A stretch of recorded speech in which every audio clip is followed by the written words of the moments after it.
God once got angry at a king for quitting too early. Here's why that matters to you.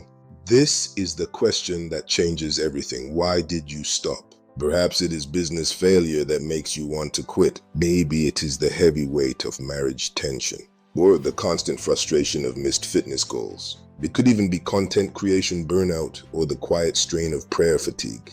You prayed 3 times and then stopped. You applied for 3 jobs and then stopped. You posted 3 videos and then stopped. You tried 3 times in your marriage and then stopped. You invested 3 months in your business and then stopped. The king had arrows left. The prophet didn't say to stop. God didn't say to stop, but he stopped. Sometimes the biggest limit in our lives is not opposition. It is stopping too soon. Let's look at this like a researcher and a pastor. 1. I tried. Trying is not the same as finishing. 3 strikes felt symbolic, but breakthrough requires intensity. 2. It's not working fast enough. Modern culture trains us for speed, but scripture teaches us endurance. 3. I'm tired. Fatigue is real, but exhaustion is not a reason to quit. It's a signal to adjust. Or maybe it's not God's will. Sometimes what we call discernment is really fear.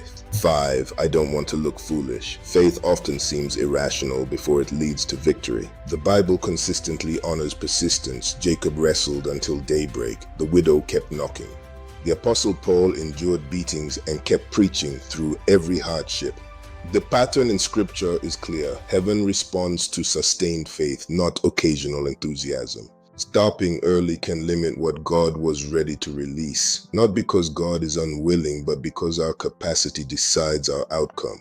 Jehoash limited his victory to 3 battles. How many breakthroughs have we limited by quitting at strike 3?